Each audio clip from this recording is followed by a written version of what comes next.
Hello friend, welcome to our new mini blog. तो देखो आज আমরা চারজন মিলে বিকেলবেলা উইকেন্ডে একটু ঘুরতে বেরিয়ে পড়েছি। আর আজ দেখো ভাই ড্রাইভিং করছে আর সাথে রয়েছে আরেক ভাই আর আমার বড় রয়েছে। গাড়িতেই মিউজিক এনজয় করতে করতে আমরা পৌঁছে গেছি কোলাঘাটের সোনার বাংলাতে। তো আমরা এখন এন্ট্রি করে নিয়ে আপাতত কার পার্কিং এর দিকে যাচ্ছি। তো কলকাতা থেকে 1.5 ঘন্টা দূরত্বে উইকেন্ডে রিল্যাক্সেশনের জন্য তোমরা এখানে একদিনের জন্য ছুটি কাটাতে আসতেই পারো। দেখতেই পাচ্ছ এখানকার প্রপার্টিটা কতটা বড়, তার সাথে চারিদিকের অ্যাটমসফিয়ারটাও ছিল বেশ সুন্দর। এত সুন্দর একটা গ্রিনারি পরিবেশে নিজেদের একান্তে সময় কাটাতে কার না ভালো লাগে। সাথে রিভার সাইড প্লেসে বসে তোমরা নিজেদের মতো সময়ও কাটাতে পারবে আর এখানে বসে তোমরা সূর্যাস্ত উপভোগ করতে পারবে। তো দেখো আমি আমার হাজবেন্ড এখানে কিছুক্ষণ বসেছিলাম আর চারিদিকের পরিবেশটা খুব মনোরম আর শান্ত লাগছিল।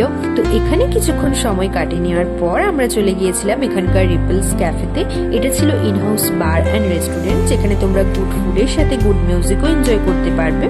তো এখানকার মেনু কার্ড দেখে আমরা এখন পিৎজা অর্ডার করে দিয়েছি। তো দেখো কিছুক্ষণ ওয়েট করার পর আমাদের পিৎজা চলে এসেছে। দেখো এটাতে একদম ওভারলোডেড চিজ ছিল আর আমরা এখন গল্প আড্ডা দিতে দিতে পিৎজাটা এনজয় করলাম। আর খাওয়া দাওয়া শেষ করে আমরা যখন এখান থেকে বেরোই তো দেখো চারিদিকে লাইটে এখানকার অ্যাটমসফিয়ারটা ঠিক কতটা চেঞ্জ হয়ে গিয়েছে আর কি সুন্দর দেখতে লাগছে।